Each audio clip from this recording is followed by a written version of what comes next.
Hello, everyone. It is Jenny and Laurie of Astropath.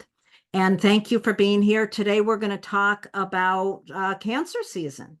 And just as a quick introduction, in case you're new here, Jenny is of Hidden Path Astrology, and I am Laurie Farrington Astrology. You can find us both on all the information is below. So you can find links to our websites and to our social media.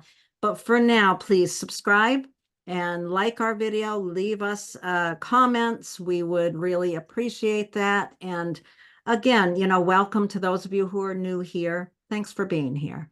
And with all that being said, I think we just want to jump right into talking about Cancer season. So, what's Cancer season about, Jenny? Phew. Well, Cancer season is, the sign of Cancer is a cardinal sign. So that means we're at the beginning of an actual season. So in this case, we have the summer solstice the same day. That's what it marks. So we are in the beginning of summer in the northern hemisphere and the beginning of winter if you're in the southern hemisphere.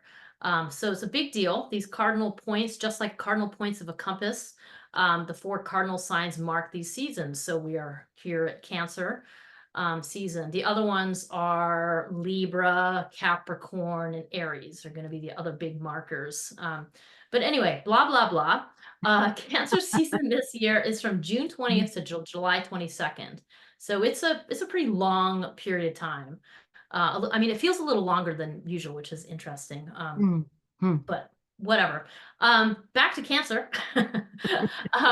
Cancer is, I guess Laurie and I were talking a lot about how Cancer is a water sign, and water really represents our emotions. And the sign of Cancer is very tied to our moons, everybody's moon in their astrology chart, and very tied to our emotional content, our emotional nature, our feelings, that kind of watery, challenging world where we don't necessarily know everything we're feeling all the time. But what we really were talking about is how we're kind of in a funny period of time in general where we're starting to recognize the power of feelings and the power of emotions. For a long time, I feel like we've lived in a culture for hundreds, if not thousands of years that have kind of compressed emotions and kind of belittled them and kind of made them small, like they're not very important and you should just hush them up and ignore them. And I am very happy to say that that really is changing. Like we're really starting to recognize how important it is to be in touch with your emotional nature and your feelings. And this particular Cancer season is really providing us with a pretty beautiful opportunity to work with the energy in a really lovely flowing way, which we'll get more into in a second. But that was kind of my all over the place explanation of Cancer. What do you have to add to that? Yeah, Cancer is a fascinating sign because it is ruled by the moon and it is a water sign. And people tend to think in our culture, we think that there is something less about emotions. And, fire and air are the more masculine, for lack of a better word, the more masculine signs, and earth and water are the more feminine signs. And it's been so kind of dismissed and held down. And it's interesting. Sensitivity has been put in a position of being seen as weakness. When someone is sensitive, they're considered weak. And yet, as you really pay attention to this life that we're living, we realize how much strength there is in that sensitivity. Cancer, specifically being the cardinal water sign, is a very powerful sign. And if you just think about the elements, water is extremely powerful. It may not make changes really fast the way fire does, but it will put out fire. It will change the structure of Earth. It is an extremely strong element. And yeah, that's something that I think we are, because of the way this whole season is set up, we're going to really, at the end of this season, have more of have the opportunity to really understand the strength of Cancer more in our own charts, in our own lives. So it's an important one to pay attention to. I think it's very important here.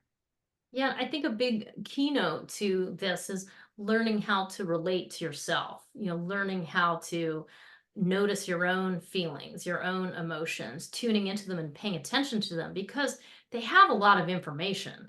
They have a lot to tell you. And so the whole idea of the earth and the water signs being the yin internal signs, that's a lot about slowing down so that you can take some time to understand some of the currents, the emotional currents that are going on underneath the surface, or sometimes quite visibly on the surface, but really relating to those emotions so that you can use them as a source of information rather than, oh my God, I'm feeling this way, so I'm going to act out those feelings right now. That's not what we're talking about. It's more like understanding how those play in and how those play in with how you want to navigate, especially your relationships. I mean, your emotions are so important for relationships. And I do feel like we're in a time of learning how to relate both to ourselves, to other people, and also to our planet in a new way. And that's really something I spend a lot of time thinking and writing about in my astrology practice is those connections and Mm. how that is different than the kind of mechanistic view of like that's an object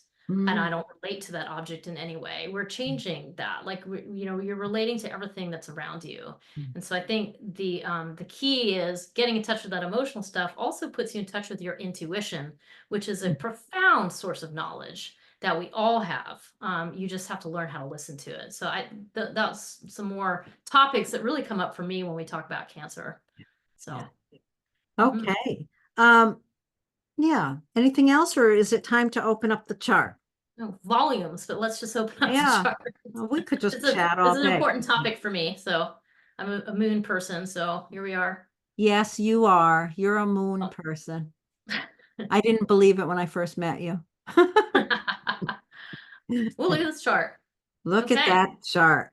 Yeah, there it is. That is the moment that the sun has entered Cancer. And the first thing that we see here is how the sun, Venus, and Mercury are all just traveling together. Venus and Mercury preceded the sun into Cancer. These three travel together quite often. They never go very far away from each other because Mercury and Venus are between us and the sun. So no matter where they are close, relatively close to the sun. But at this particular beginning of this season, they're all right together there. Yeah, and also I just want to note that this particular chart with the houses, this is an East Coast chart, East Coast United States time. So this is not necessarily the sign that's going to be rising in everybody's location. But it is kind of interesting thinking about, a little bit of like whatever, just U.S. politics and having Mm. this be a water rising chart in Scorpio. But I just wanted to mention it's not going to be in the ninth house for everybody, depending where Right, you live. right. But yeah, it's pretty cool because Venus and Mercury both went into Cancer not very long before this day. I mean, as you said, they're all traveling pretty close together at this point. So Yeah, that is, and uh, the other thing I want to just say is those of you that are listening to this, I really encourage you right now, if you don't have it in front of you, get your chart in front of you. If you don't know it very well, have your chart in front of you in whole sign houses. And the first thing you can pay attention to is where are those three planets? Where is Cancer in your chart? And that's what we'll talk about when we get into the individual impacts. But while we're having this conversation, it'll help you to have that in front of you. yeah. So, some of the keynotes of this season, we're just trying to give you a general picture of the season. There's a lot of sextiles and there's a lot of trines. And sextiles and trines are both considered the more harmonious aspects that you have in astrology of the sort of big five. So those are the two that really offer opportunity and gifts. And this season, there is so many sextiles to both those planets you see there in Taurus, Uranus and Mars. And there is also some trines to the other water sign there in Pisces. So Saturn and Neptune, there's a lot of trine activity going on. So these are really nice supports. These are opportunities for you to, I don't know, make things more tangible. to feel supported in whatever your emotional process is. And then also be tuned into, I think Pisces brings in the more universal sensitivity of more like the collective, or, the Pisces has to do with the ocean. Mm. So it's also a water sign, but it has a much more collective feel to it. So having this more personal sensitivity tuned into the collective, that's really helpful. That's really kind of paying attention to what's going on in the world, and interacting with it. So that together just presents this a picture of opportunity and flow. Not that the season isn't without its challenges, but overall, there's a lot to support this idea of the emotional power that you're getting in touch with, and respecting the power of feelings. Very well supported. Yeah, the other thing that Jenny and I talked about when we were initially looking at this chart is just given the fact that it's Cancer season and Cancer is ruled by the moon. And at the beginning of this season, as the season gets underway, we've got the moon in Sagittarius in a beautiful trine aspect as well to the North Node. So there's just a sense of moving forward right out of the gate here. Mm. I Yeah, I like like that. that. Yeah.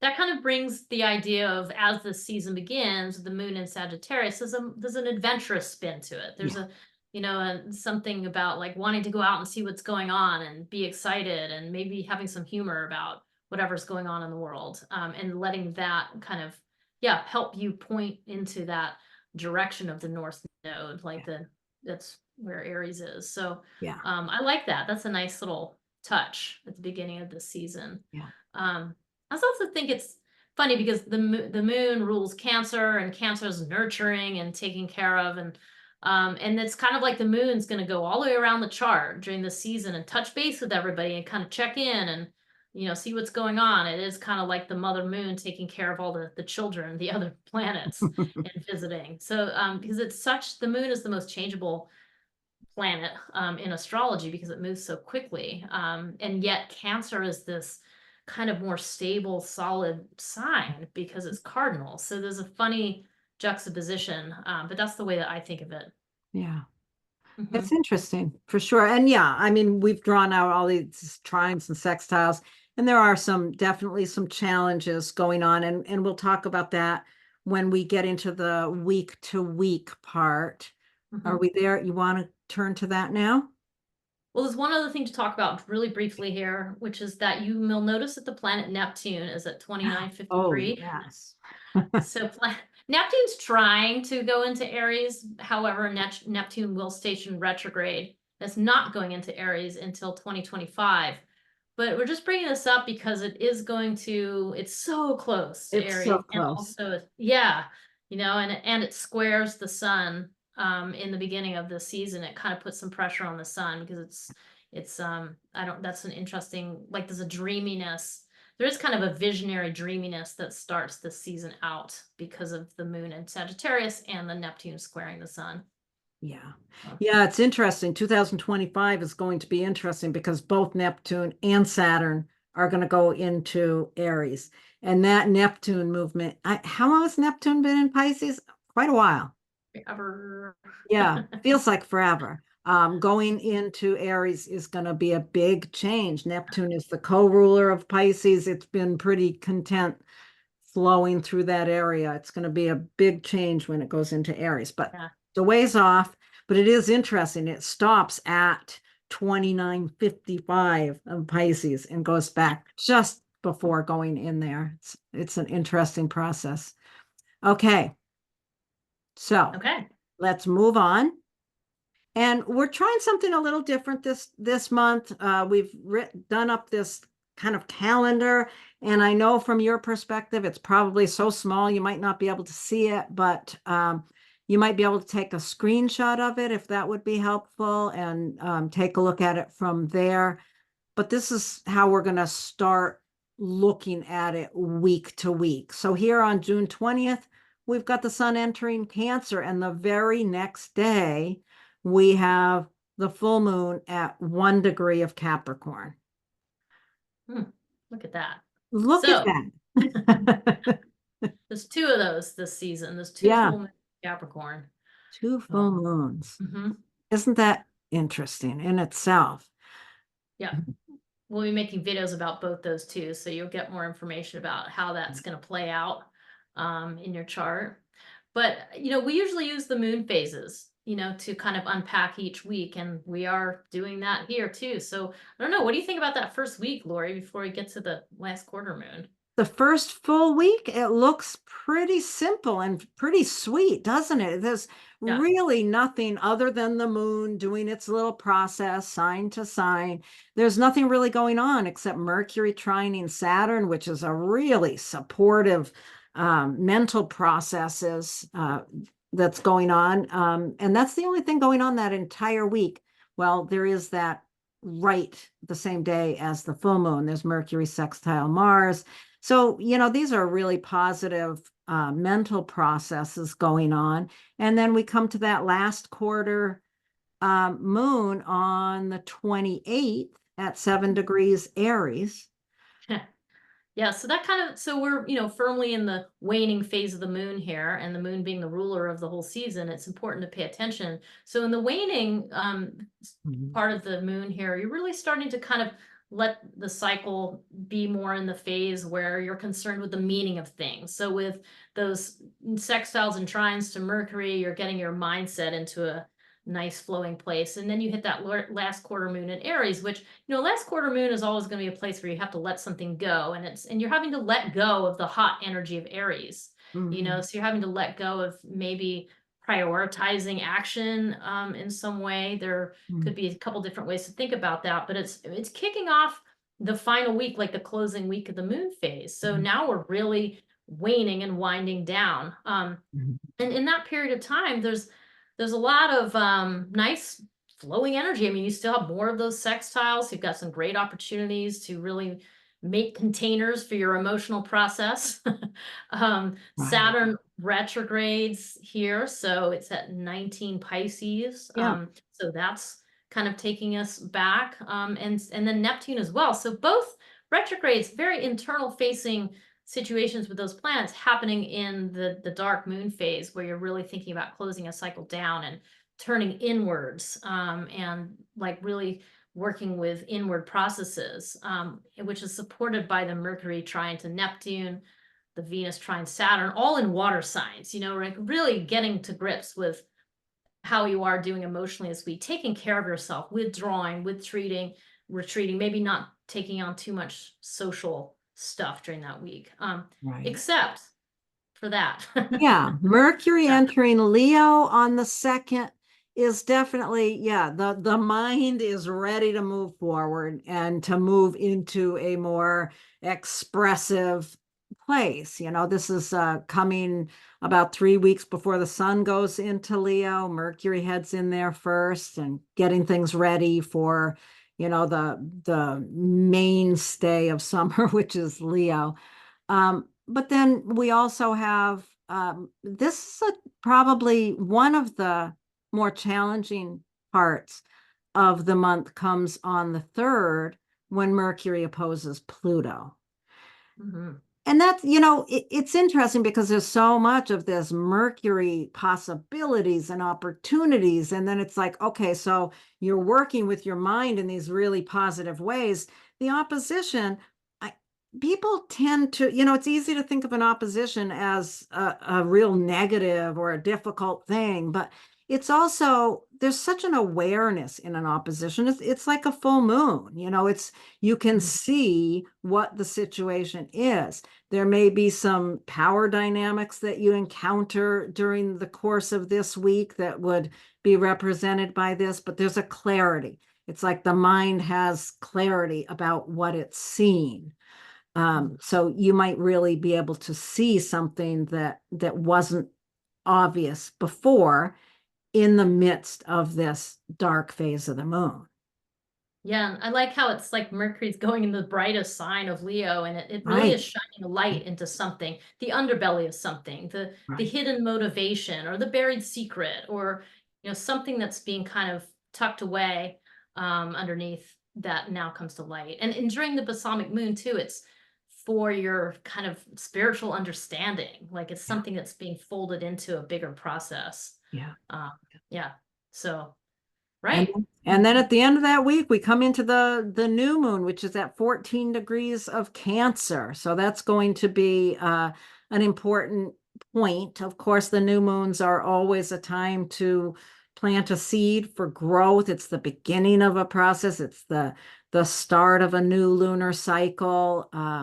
So that's a very positive thing. You know, wherever you have Cancer in your chart, wherever Cancer season is happening, this is the opportunity to plant something for the, a deeper understanding of the power of that sensitivity. And And doesn't then that come? Mars is sextiling Yeah. Saturn that same day. Yeah. I was just thinking, it's not funny how that comes up right after July 4th in the US. Oh, Like I, the July yeah. July 4th is like the darkest day, the dark moon. And so Wow. that's a Yeah. very tricky time to be celebrating. So but actually it's great to know. That's why hopefully you're listening to this, if you are someone who lives in the US and you're noticing what's going on this holiday, it's gonna be okay. There isn't much celebratory feeling. But having that new moon in Cancer the next day, it's almost like, oh, okay, like you're gonna be more okay with it. It's like, oh, we're coming into a new space, and now I can plant a new seed. So that's I'm It's interesting. enthused. I hadn't thought of that. Holidays tend No, me to, either. I never think about holidays. But yeah, it's interesting having the Mercury oppose Pluto the day before that, and then the new moon after. Yeah, that could be an interesting little point in time. Yeah, That and awareness, that mental mhm, awareness, some power dynamic going on. That could be definitely a cultural yeah. awareness there. If you don't feel much like celebrating, you could just blame it on the waning moon. That's right. Astrology is all about passing the buck. Um, just kidding. I can't believe you just said Yeah. that, It was a joke. Jen. Yeah, and then we come to the new moon. So now there's that energy switch. Like it's a new moon. So now things are growing. Now the moon is going to be growing in light. It's still the seed deep in the soil that's starting to crack open. But the week ahead is, you've got the Venus sextile Uranus. So we've got a lot of energy jazzing that up, and Mercury to Mm. Jupiter. That's a nice day there on Oh, July 8th of it's um, lovely. kind of, yeah, like fluffing things up, bringing some opportunities to light. And then you have a couple trines there before Venus joins Mercury, also entering to Leo. But what a difference to have one of these two planets close to the sun entering Leo after the new moon. So there's something about that. I think that's going to feel Yeah, different. yeah. But you are still going to have to work with the Venus opposed Pluto the next day. So there's still going to be some tones of like something coming to light that maybe you couldn't see before, or some kind of power dynamic. And Venus really brings in relationships. It brings in resources like money and possessions. It brings in some of those other things. So that might be where the challenge could be, something coming to light about that Hmm. before we reach the first quarter Libra moon, which is, First quarter moon. yeah, much more dynamic than the last quarter. The first quarter is always a time of action. The moon is boldly growing in light now, and you see that, split face, the half dark, half light moon. And it's very active, and then it gets even more active on July 15th, doesn't it, Oh, Lori? yeah, look at that. And what do you think about that one? That's Yeah. probably the most challenging piece of the month is that Mars conjunct Uranus. And Yeah. I'm highlighting in red the challenging aspects that we've got going on. Mars conjunct Uranus, that's, a conjunction to me, I think of a conjunction as the most important aspects are the Mhm. conjunctions. A new moon is a conjunction of the sun and the moon. Any conjunction begins a process. So this is really the beginning of a 2-year cycle of some energizing, some awakening is one way to think about it. So you want to think about what and we had talked about this earlier, Jenny, that Mars conjunct Uranus is happening at what degree? It's happening at 26 degrees. of 26 Taurus. degrees of Taurus. So, you know, you really want to pay attention. If you've got personal planets or points right near there, near the 26 degrees of any fixed sign, you're going to really want to pay attention to some sense of excitement, anxiety, awakening. This is definitely a challenging wake-up call. Yeah, and this is the only conjunction of the month. I mean, other than the Mhm. new moon, and the moon's little other contacts. But this is the big one, the only one. And Mars conjunct Uranus. I mean, that's explosive. I mean, Yes. Mars is so much energy. You know, Mars is the ability to move forwards in the world, to stand on your own 2 feet, to really, galvanize yourself into action. And Uranus is like an electrical storm. You know, is really like a real wake up. And so having these two together at the end of Taurus here too. It's kind of, I mean, Mm, I was just thinking about that. We talked earlier about the idea of like the dam breaking. yeah. Like you have all these planets. There were all these planets in Taurus, and now they've kind of broken up, and Jupiter's moved out, and Mars is on its way out, and this is the final contact. So I kind of see this as like it's explosive. It's like Yeah. let's blow the dam.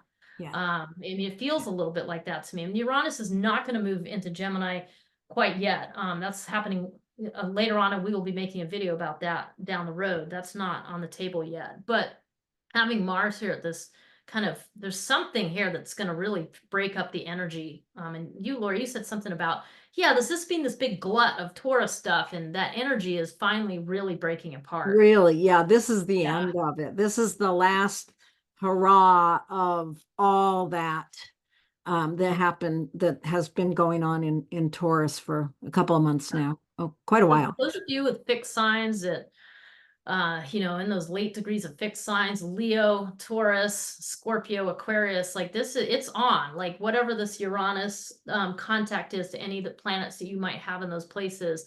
I mean, this is going to be notable. So pay attention to what you have there. Those Yeah. of you with fixed signs. Yeah, and where in your chart that Taurus is. Pay Yeah. attention to that. Phew. Okay. And then yeah, then the rest of that week, we're adjusting to whatever comes, whatever that storyline is. And then at on the end here, we've got Mars entering Gemini. So that changes the story. Mars is out of Taurus, it's in Gemini. It's yeah, Mars is a lot happier in Gemini than it was in Taurus. In Yeah. Taurus, Mars is in Venus's sign, and it just doesn't really know how to behave there. It knows how to behave much better in Gemini.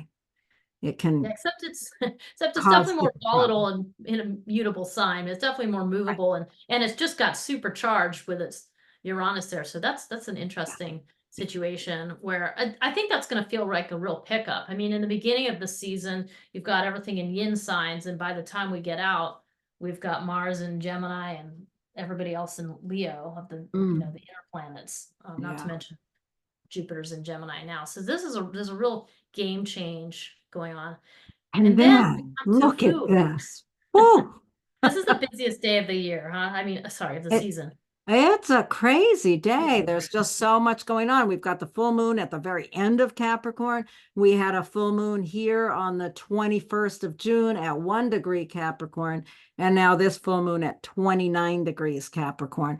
So it's like there is something here. Mm, Two full moons in Cancer season.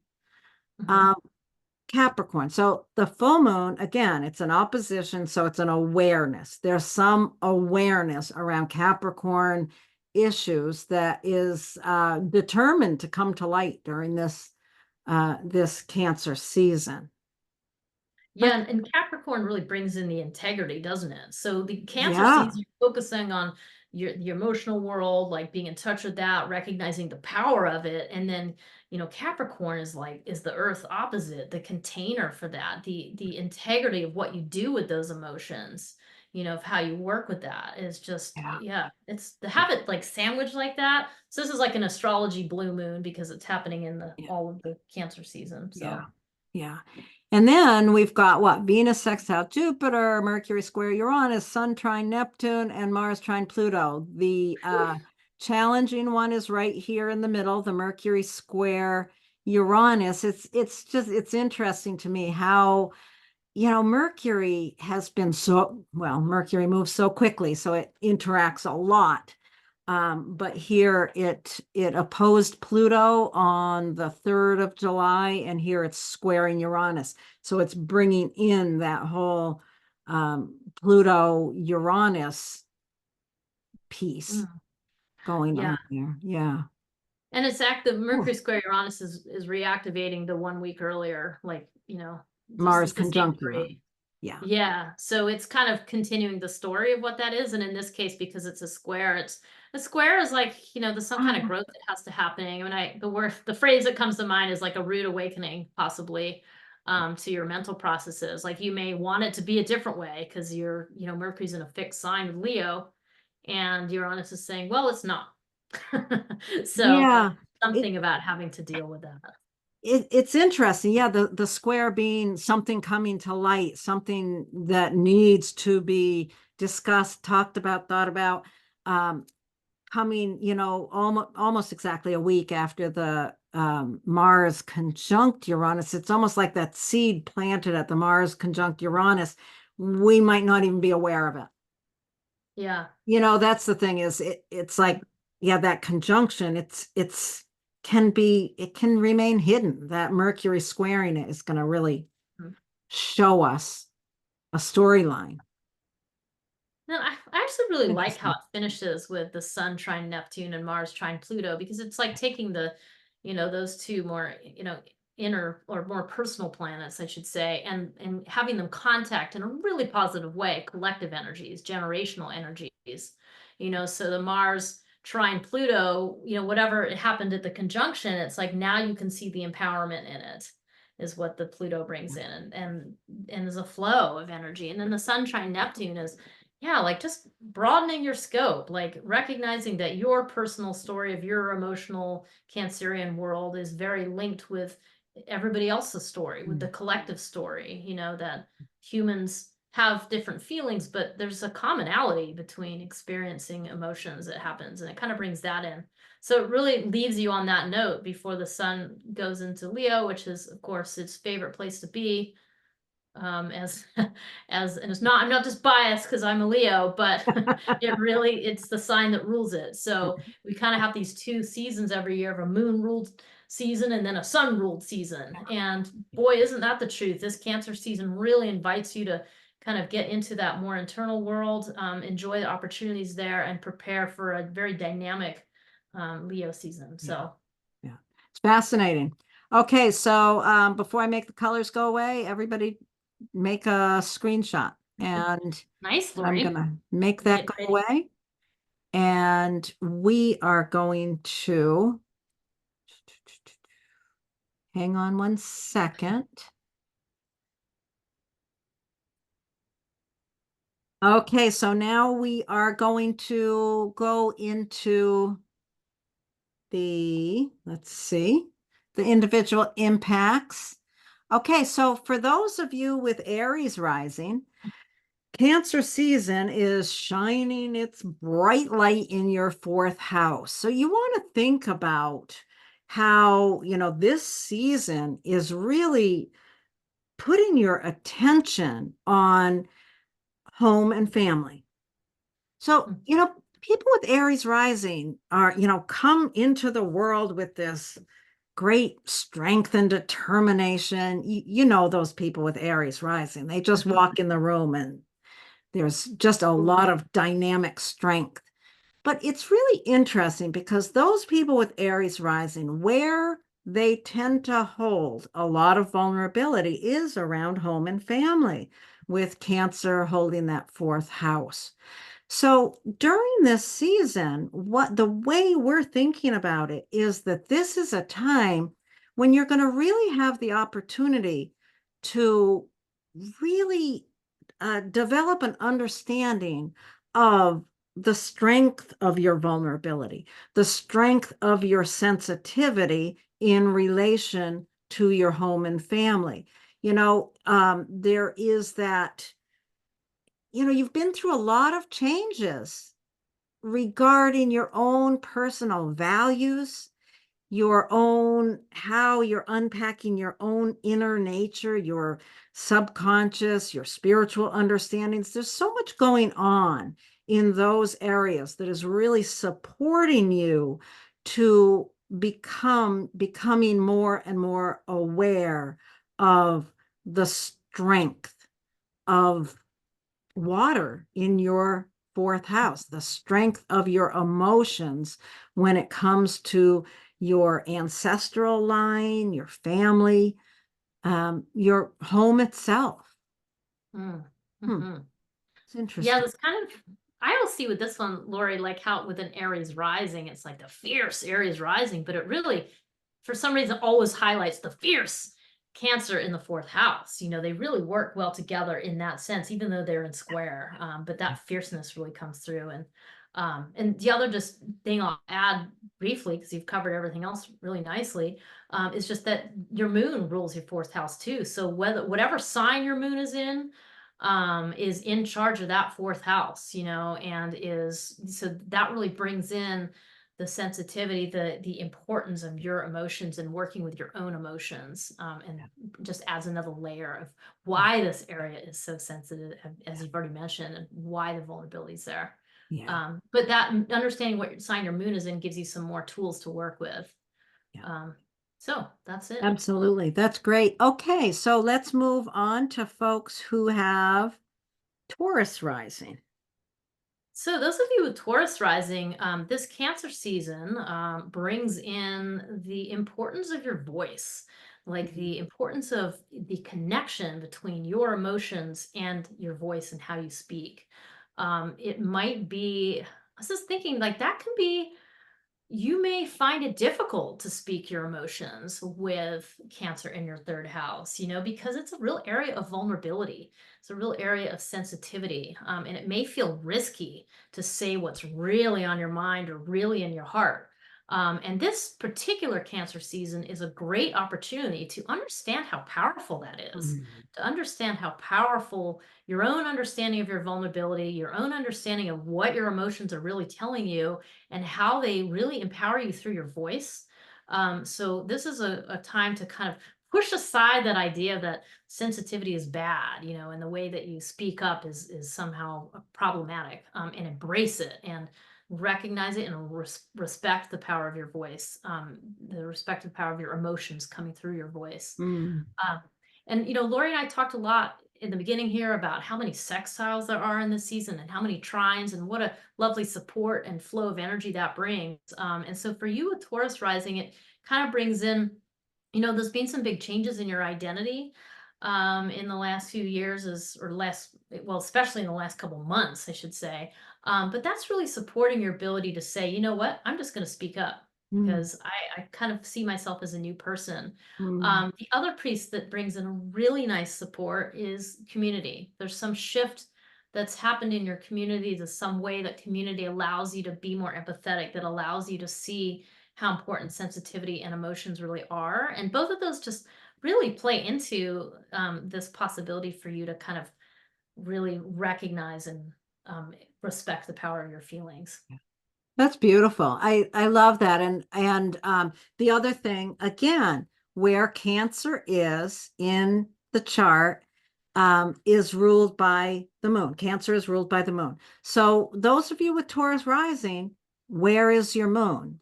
That's going to give you more information about how to express the vulnerability with your voice. That's going to, yeah, just give you more information around that, and really understanding the strength of using your voice in a new way. But I love this. I love this Cancer season. I'm excited about it.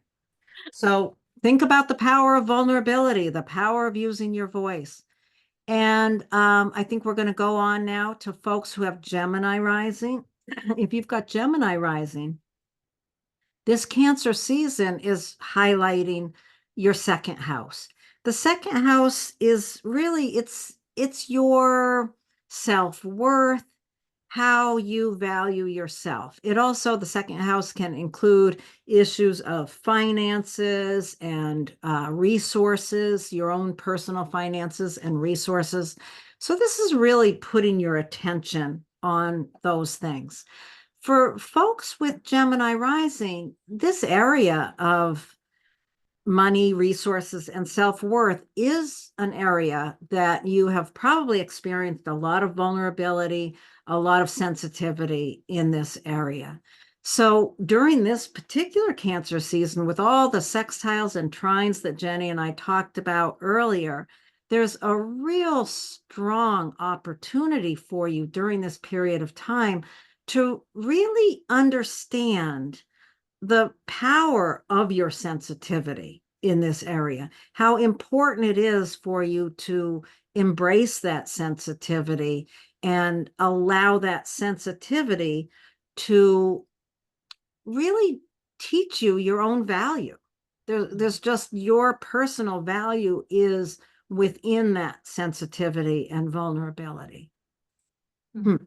So, Mhm. yeah, the other piece here is that you've been through a lot in recent months, in recent years, even around deep inner change, real change of your own understanding of your most hidden inner nature. And that is really allowing you, it's kind of opening that gate for you to see your value in a different way, in a stronger way, as well as the understanding and changes that you've been working through in terms of your career or social reputation. Those two areas, your career, social reputation, and your inner behind the scenes nature are really combining to allow you to increase your own self-worth.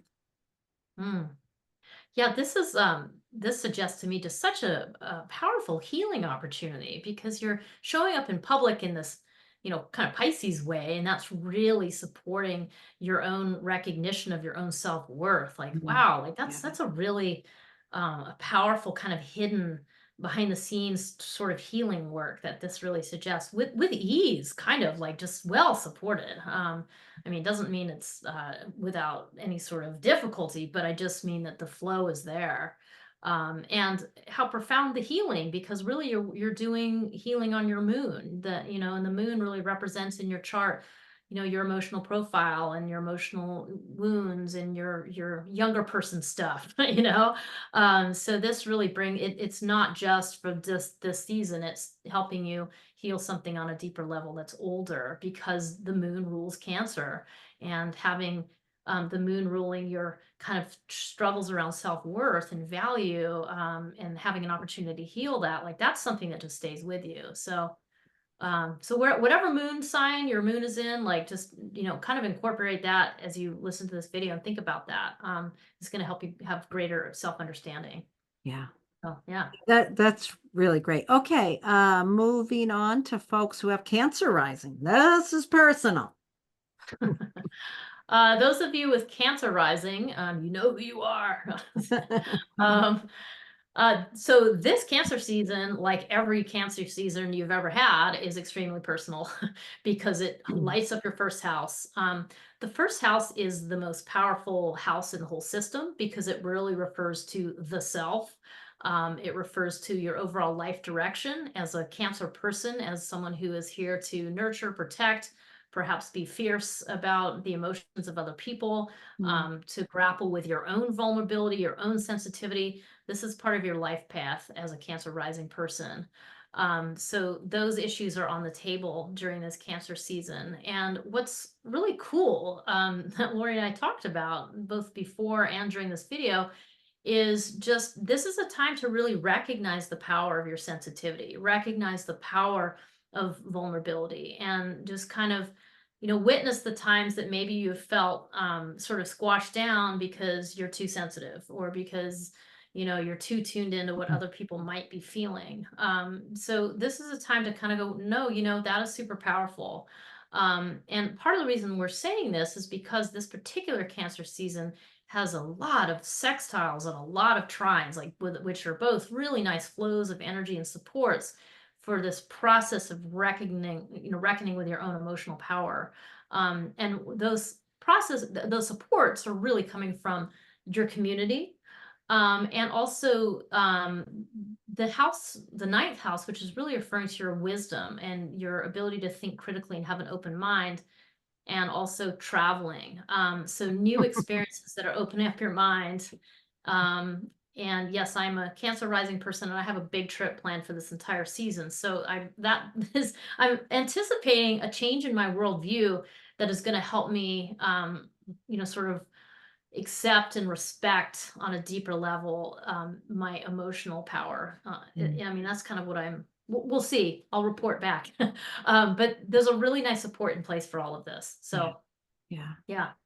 That's really, really lovely. It's so interesting, just the awareness of the strength of Cancer and the vulnerability and how they work together. And yeah, a trip, a big trip, for some of you that are listening to this, this could be more about something you're learning. There's some way in which your understanding of the greater world and your how you're willing to receive from community are really kind of conspiring to allow you to really engage with your own strength, the strength of your incredible vulnerability with that Cancer rising. It's a beautiful thing. I think that you're going to have a powerful trip, Jenny Date.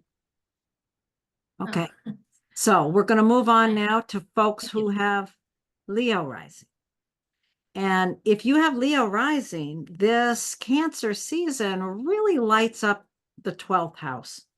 So, it's so interesting. People with Leo rising, there's that dramatic sense of self that they bring to everything they do. Someone with a Leo rising walks in the room and just the shining light of the sun is right there with them.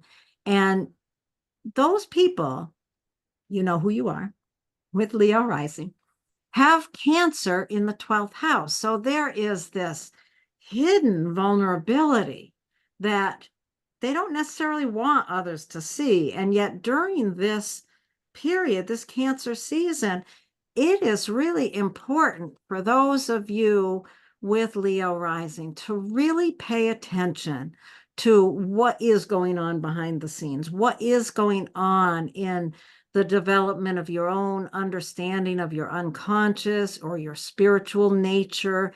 There's something, some real power being shown to you in that vulnerability, some way in which your career, social reputation, something in the outer world, and your manner of holding yourself in relation to others. These things are really showing you the hidden strength that you may not look at consciously as often as you could. This is a great opportunity to look at that. And when we were talking about this earlier, Jenny pointed out the fact that, during Cancer season, every year, for those of you with Leo rising, this is a time to really go inward because it is the season before Leo season. So the sun is going through that 12th house, getting ready to come into the first. The Leo season is going to really light up your personality.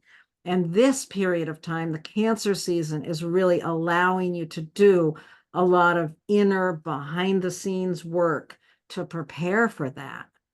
Mm. Yeah. I was thinking too, because Leo's such, as you said, such an exuberant sign and so bright and shiny. And what else is going on in your chart? It doesn't really matter. It's like you showing up with this Leo rising, and yet the secret of your success is being able to do the emotional work behind the scenes. Mm. Because an out of balance Leo, without contact with its own, emotions and own understanding of who they really are, is not a positive place to be. So having the opportunity to do this inner work, to really be anchored in your own emotional container is what allows you to really radiate out that Leo energy, and without, losing yourself or getting confused about who you really are. So I think this is really nice, and having the moon ruling that 12th house too, like the moon rules Cancer. So whatever sign your moon is in, it's responsible for that most hidden, tucked away place of your chart. So that kind of, it might add to the idea of like, wait, I'm a Leo rising person. It might not resonate, because of that secretive 12th house, that the moon is in charge of place, and it just means you just have to do some inner emotional work, and that your sense of self will become more strongly anchored. So That's yeah. great. That's great. Okay. Okay, let's move on then to folks who have Virgo rising. Oh, Virgo rising. I know people like this. Well, so those Ew. of you, I do. Those of you with Virgo rising, this Cancer season, it really shows up in a nice place. It shows up in your community. It's really spotlighting, the community that supports you to your aims. It really brings that up, and it lets you see how, the importance of your vulnerability and your sensitivity to that community, the willingness to show up with your heart on your sleeve in front of those groups is very powerful. And again, we're living in this culture that would say otherwise. It would say, no, you should hide that, and, but there is tremendous power here in showing up and owning who you are as an emotional person.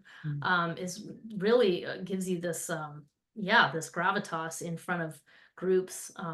And in your community. And remember, community can be a lot of different things. It can be a group of friends, but it really is, could be any group that you show up with in a public environment. It could be groups you work with.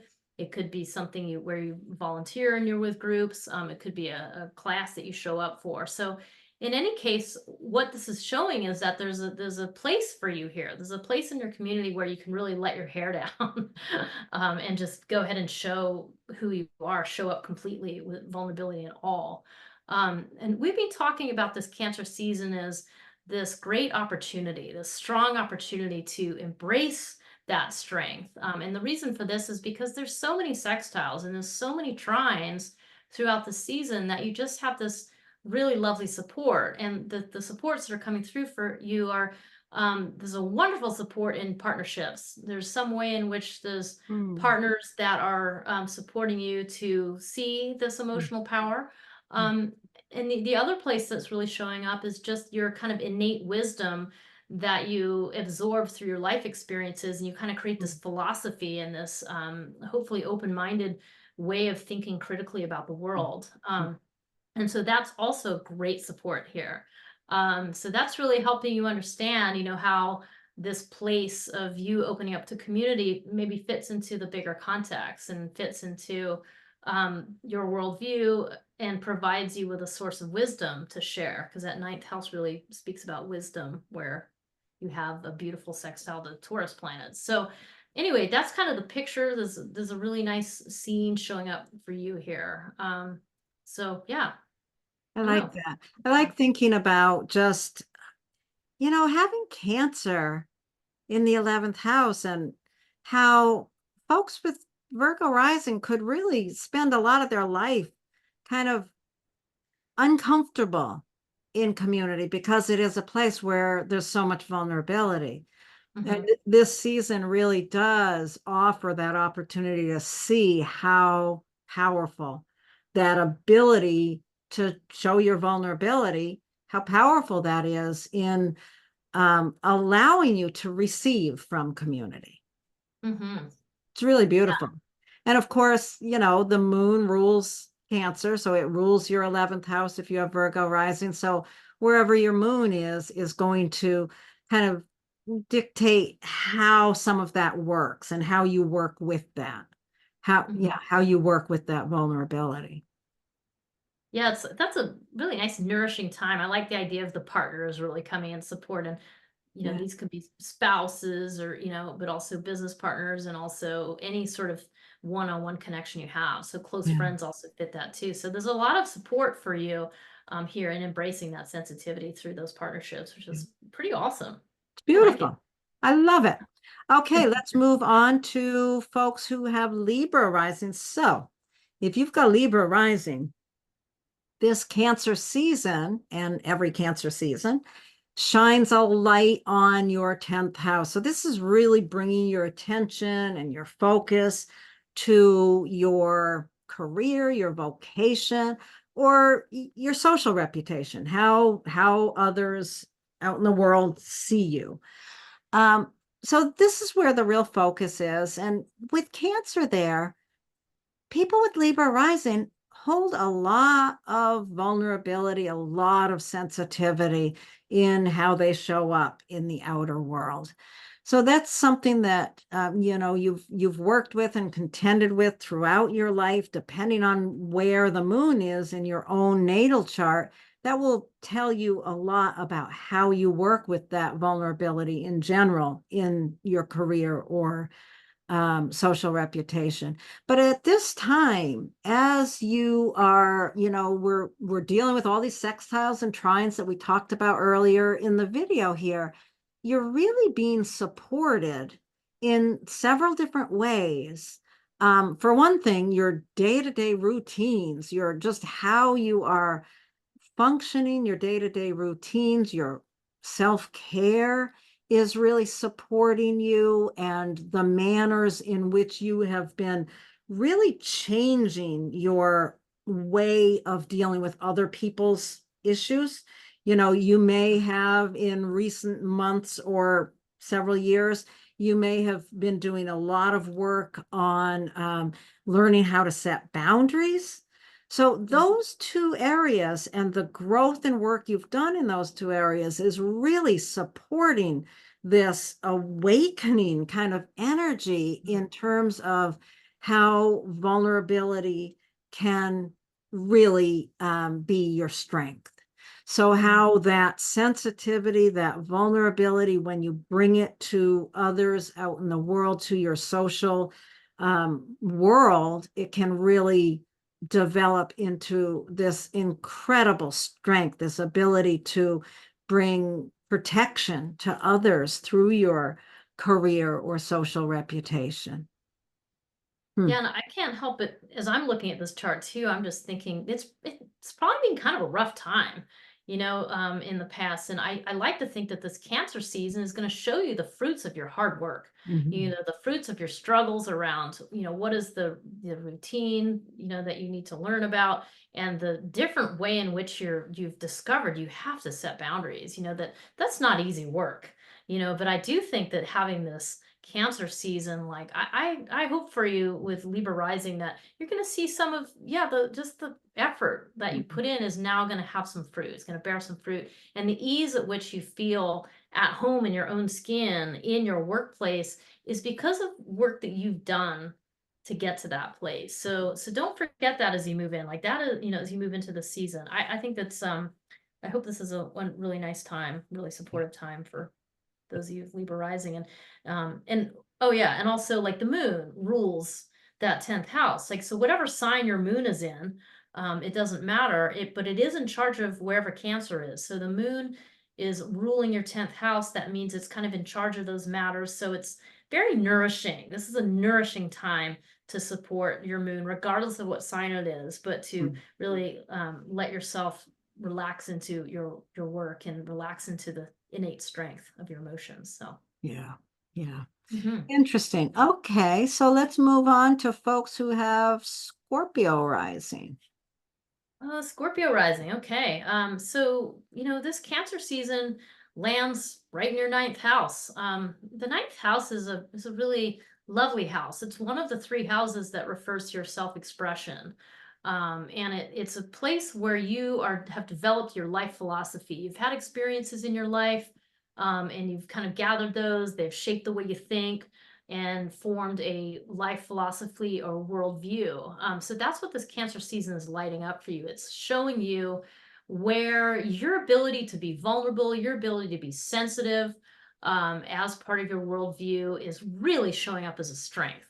It's showing up as a source of wisdom, as you understand that Humans are emotional beings before they're anything else. And we had the limbic brain before we had, much of anything else. So it's ancient. We all have it, we all share it. So those of you with Scorpio rising, you really get that. You really understand that. And now you're getting to understand how your own ability to show up with your own vulnerability into that space of wisdom, how powerful that is and how much it is to be respected, your ability to do that. So that's kind of in a nutshell. I mean, part of the reason we've been talking about this kind of in this way in Cancer season, this way of kind of embracing the strength of emotions, is because there's so many sextiles and trines, that support whatever this process is for you. And in your case, there's a lot of support coming from partnerships. Maybe there's a container that partnerships help you exist in, that help you unpack that vulnerability in a brave kind of way. There's also a lot of support coming from your own creativity, your own creative processes. One of the other houses that has to do with your self-expression. So there's a really nice flow of energy coming from, your recognition of yourself as a creative being, understanding how there's a collective feeling to this too. That understanding that everybody has this creative emotional power within them, and part of your path as a Scorpio rising person is to help other people unpack that. Hmm. So, yeah. Yeah, it's really beautiful to think about just, yeah, the strength of vulnerability around your worldview, your whole understanding of growth and the bigger world picture. Mm. So yeah, wherever your moon, your personal moon is going to really dictate a lot of how that vulnerability works out for you and how you are working with it. So that's, yeah, the light's shining on it. Get comfortable with it. Enjoy the support from your partners and from your own creativity, possibly from your children, or, just how you give love is part of the story here. So enjoy Cancer season, and we're going to move on to folks who have Sagittarius rising. So if you've got Sagittarius rising, this Cancer season, as we begin the real summer here, the beginning of summer, the light and warmth of the sun is coming into your 8th house. This is a really, this is a house of great depth and intensity anyway. The 8th house is the house of other people's stuff, other people's baggage.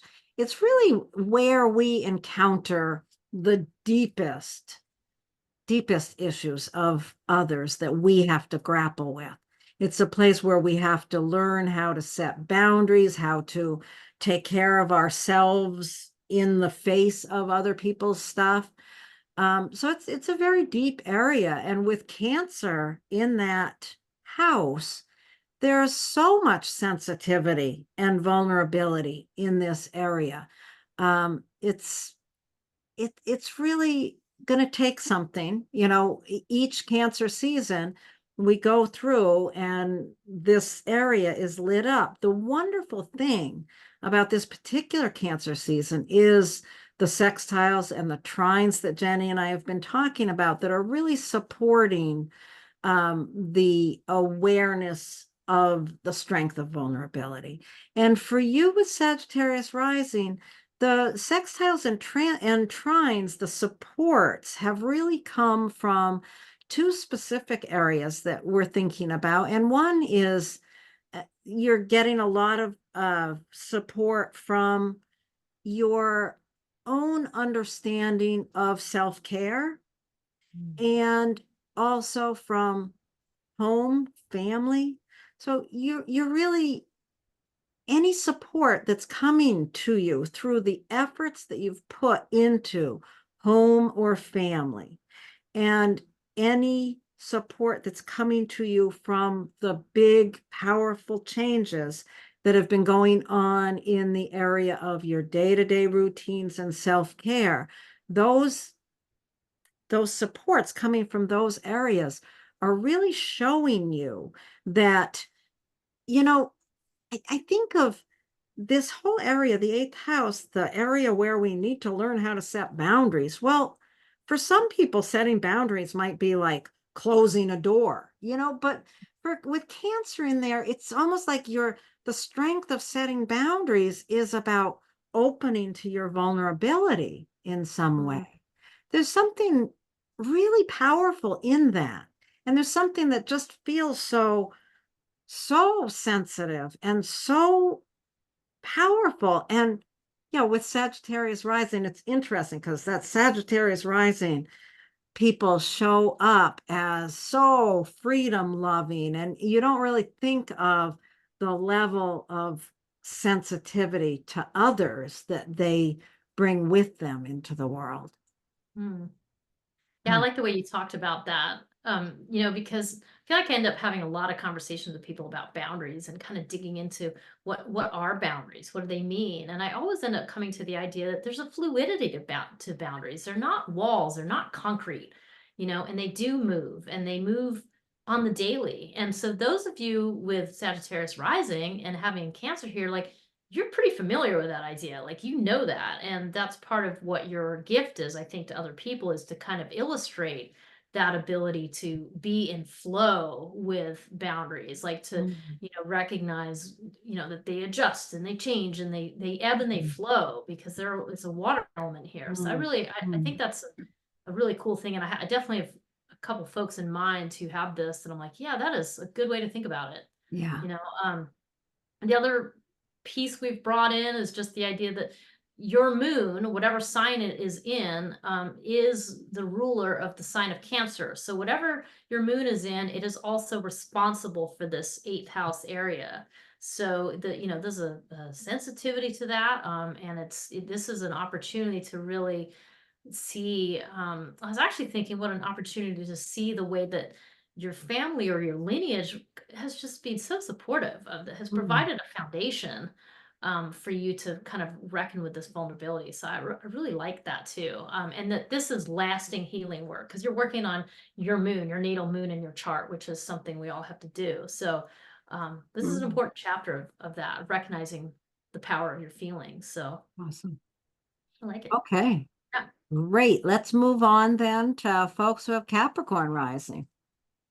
Right. So those of you at Capricorn rising, this Cancer season, really plants a firm light in your seventh house of partnerships.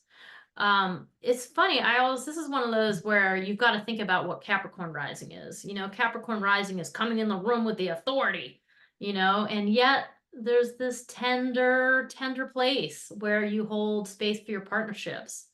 And it is very powerful to be able to bring your vulnerability into partnerships and to be with that, to understand what emotions you are bringing to those partnerships. So it's not always the easiest, and you can probably think of examples in your life, those of you with Capricorn rising, where it hasn't been the easiest. But the good news is this Cancer season really is giving you an opportunity to see how powerful those feelings are, and having more respect and understanding for the importance of vulnerability. And we're saying this because there's a lot of sextiles and trines throughout the season, which are very supportive contacts. And for you personally, Capricorn rising, like those contacts are coming from two places. One is there's a lot of support that's coming from a place that refers to the way you give love, your creativity is part of that picture, and possibly a connection with children. But at any rate, playfulness is going to be something that is allowing you to embrace your vulnerability in relationships. And then the other place is being able to give voice to feelings, is a real support around an ability to speak Um, about this, to speak and be able to be honest and really have your heart on your sleeve and feel supported in that willingness to speak. So I like that for the season. Yeah. I like it too. As you're talking about it, I'm just thinking about the work that you've been doing. Those of you with Capricorn rising, you're learning a lot about how to use your voice.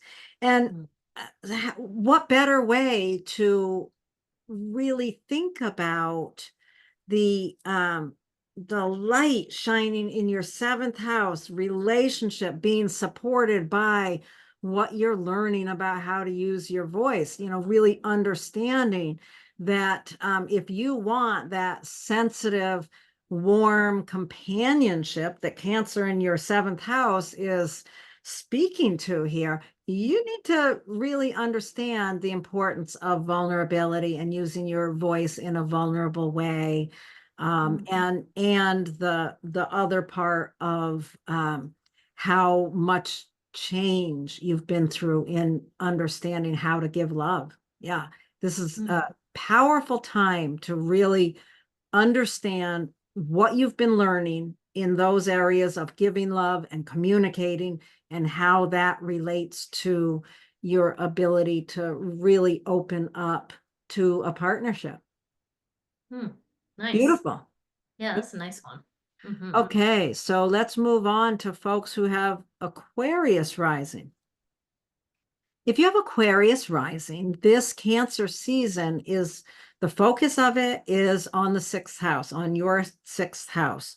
So the sixth house is really, it's a funny house. It's really represents the day-to-day routines of your life, which sounds a little boring, like, what's that about?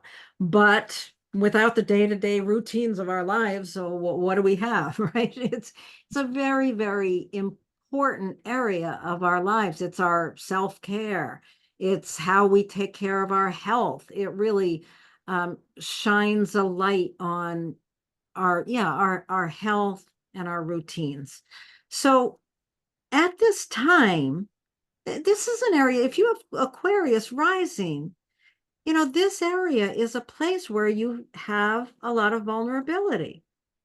And what we're learning here for this particular Cancer season is the strength of vulnerability. How important is it to your health to be able to step into the world, your regular routines, with an open attitude of allowing yourself to be vulnerable? And we talked a lot in the beginning of this video about all the sextiles and trines that are going on and how they are really supporting us in understanding the strength of our vulnerability.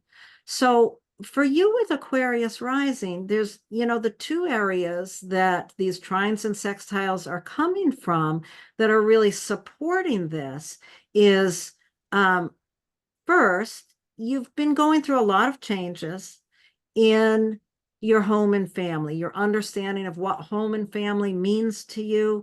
And there's a lot of support from that is supporting your understanding the vulnerability of your day-to-day routines and the importance of them.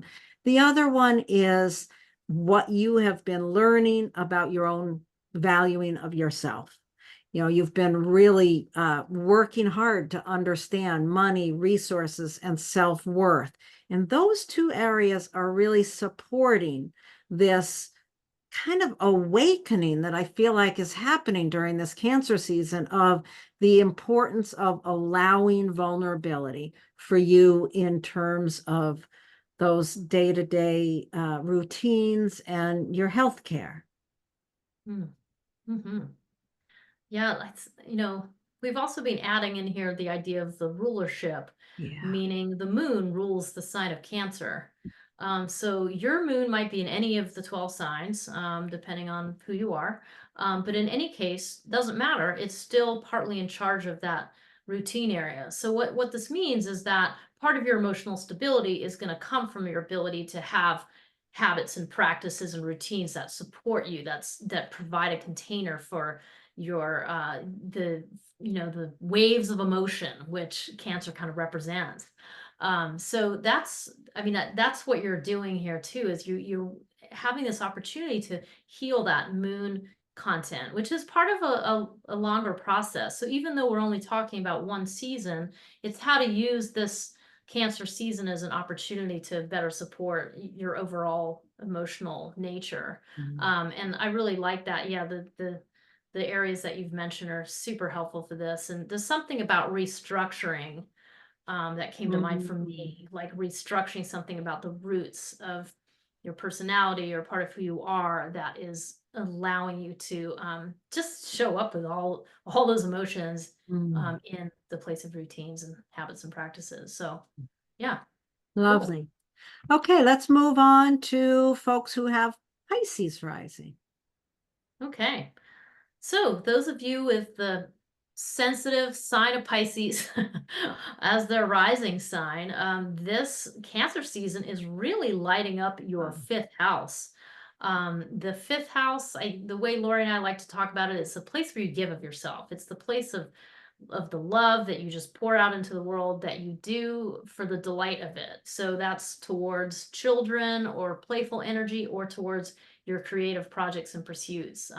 It's really that place where you let yourself get lost and immersed in some kind of in fun, really, in fun or pleasure. Those are some of the topics of the fifth house. And those of you with Cancer here and a Pisces rising person, like there's a lot of sensitivity here.